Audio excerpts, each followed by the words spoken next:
With the new snapshots being released and the new features being introduced for Minecraft 1.14, I thought this would be a good time to take a look at some of the new things that have been added into the game and ask myself how I personally would improve them if I was working at Mojang, which I don't, and I have very little technical understanding of how the game works, so some of these could be totally impossible. But I do play the game a lot, so I've thought long and hard about these. I genuinely think these additions would be fantastic for Minecraft 1.14, so let's take a closer look. Now the first item that I want to take a look at is the barrel. In its current state, it's kind of just a chest.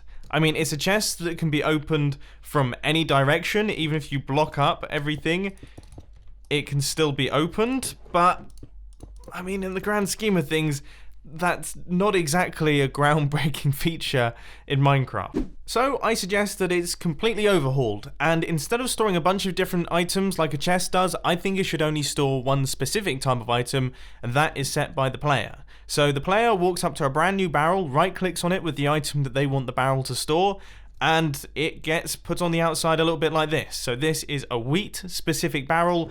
This barrel will only accept wheat. It won't accept any other type of item. Now this makes life obviously a lot easier for things like automatic sorting systems. It also has a bunch of other uses, which I think would be pretty handy. But I think another big change that should be made to the barrel is that it doesn't get a GUI anymore. You shouldn't be able to open it like this. I think instead the player walks up to the barrel, right clicks on it, and then they get a stack of whatever item is on the inside until eventually it runs out of item. Keeping these changes in mind, I personally think that barrels should now be movable as well. I mean, it makes sense. The whole point of putting items in a barrel is so that you can move them around easily. That's what barrels are kind of used for. So it makes sense that they will be movable with pistons. Now I understand that the Minecraft code has some trouble doing this, and I'm not 100% certain it would be possible even with the changes that I've suggested, but I can't help but think that that would add a totally new dimension to the game that I think would be absolutely fantastic. But as I say, could be totally impossible with the current game code. So, moving swiftly on from that one. The new lecterns are pretty sweet. I've said plenty of really nice things about them. I love the fact that you can take redstone outputs from them. It makes them a really interesting redstone component. But there's a few extra redstone features that I personally would quite like to see with the lectern. One of them that I think is quite interesting is the idea that you would be able to power the lectern and it would change the page for you. So you could automatically change the page. Now, there's a handful of small uses for this when it comes to actually reading the books. So for example, you could run a really fast redstone clock into the side of the lectern and that would turn the pages for you, and you could create like flipbook animations.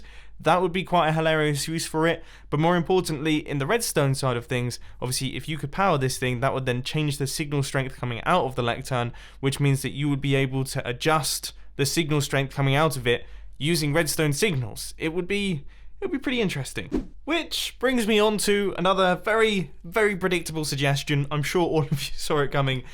The ability to move a lectern with a piston. Once again, not sure if this is possible with the current game code, but keeping my previous suggested changes in mind, I mean, imagine how cool that would be. You could change the redstone signal strength coming out of the lectern using pulses, so you could adjust that from 1 through to 15, and then you could move that 1 through to 15 through different parts of the redstone circuit. For those of you who are building computers and really technical bits and pieces, I imagine you guys would have an absolute field day with that. Although, you know, I'm not 100% certain because I have no idea how to build a computer or a calculator or anything in that department, so I don't really know what I'm talking about. Let me know down in the comment section if that would actually be useful. Anyway, staying on the topic of lecterns, just because I really like them as an addition to the game, I think they would be extra specially useful if you were able to drop and hop books out of them. So you could put a book into the lectern by using a dropper or potentially a hopper running down into it like this, and then it would appear on the lectern, and then when you want to remove the book from the lectern, you could just unpower the hopper down at the bottom and it would take it out. Now this would be super useful for a shopping system a little bit like this one. You wouldn't have to manually grab the book and place it in the lectern and do all that sort of thing. It could all be automated using redstone.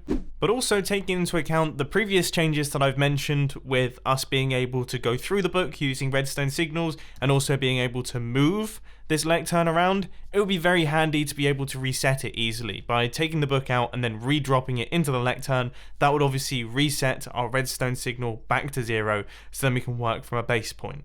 Things got pretty technical there. Let's go on to something a little bit sillier. I mean, come on guys. Really?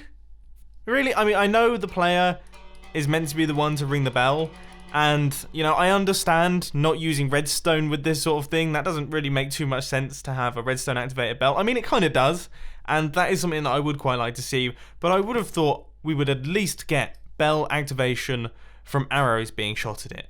Something that's also just come to mind is comparator outputs when the bell is being rung. So then if you were to shoot an arrow at the bell, you would also get a comparator output, which means that if you were to do some form of target practice course with the bow and arrow, not only would you get a super satisfying noise when you actually hit the target, but there'd be some form of redstone output, which means that we could use it inside a redstone circuit. Because imagine how cool it could be if you were ringing a bell to sound an alarm, but also it was activating your redstone defenses. That would give it double usage. Oh my word, this bell has just summoned the rain. After being terrified that I had angered the rain gods, I thought it was time to move away from the bell and take a look at the composter. Now, I personally quite like the composter. Obviously, the fact that it's movable by pistons is pretty sweet, and the fact that it gives a comparator output obviously makes it useful for redstone circuits. But one thing that I personally would like to see is the ability to drop items into it. So right now, if we hit this button, no items are making their way into the composter, and I think that that should be improved. I'd love to be able to create super fast composters with droppers all the way around it, shooting items in through the sides. It would just be pretty cool. Now, the stone cutter is a pretty mean looking block, and I quite like the idea of it. I like the way that it functions. It makes total sense to me. But I feel like you can't have a spinning circular blade like that without it chopping blocks on top of it.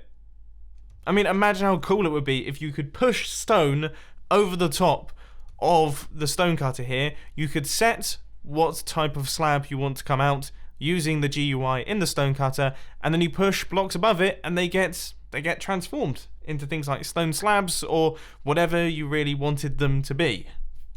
Yeah, that'd be amazing. But I know what you're thinking. The stone kind of isn't touching the blade, so maybe we could have a slightly better solution. And I mean, this is going to sound pretty crazy, but it would be so cool if we could push stone into the stone cutter. So we push it in, they kind of overlap, and then the two items pop off, and they can be picked up by a hopper. Now, I understand that this would be super overpowered because it would be one of the first ways that we can automatically break blocks in Minecraft. That would be a gigantic change, but if there's a time to do it, I think that this is the time to do it.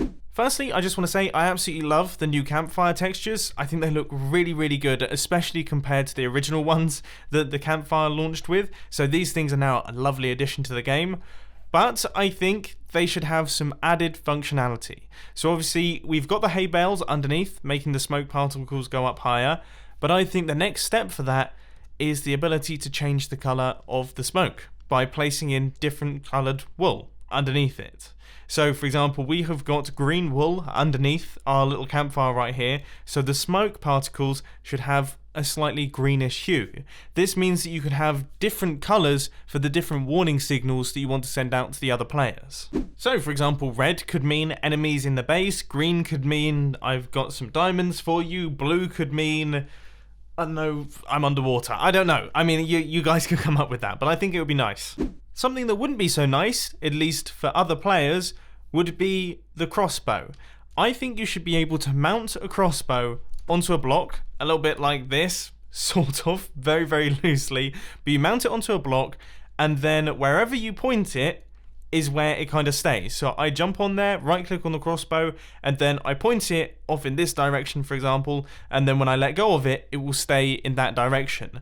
And then all I have to do is power it using redstone, and then provide arrows for it using potentially some form of hopper system, and then it would continue to shoot arrows in that direction. Then I could hop on there and change the direction, and then it would shoot off in this direction, and so on and so forth. So you could create an aimable automatic turret. it would be great for defense systems. So there we go. I think that covers all of the features that I had in mind. I genuinely do believe in all of them. I think any of the ones mentioned in this video, if they were to make their way into the game, could make a small improvement. Of course, all of them have been pretty much Redstone related, simply because that's the way my brain works. But I like the sound of all of them. This guy really wants to get in this video, doesn't he? Like, he was jumping all over my dropper when I was trying to show off the composter. Now he's trying to nudge me off my post. I think that just about wraps things up for today. I hope that you enjoyed. If you did, please just hit that like button. And if you really loved it, then make sure to subscribe. But thanks for watching, guys. This has been Mumbo, and I'm out. I'll see you later. Right, you know what? You're a goner, mate. You've been annoying me this entire video.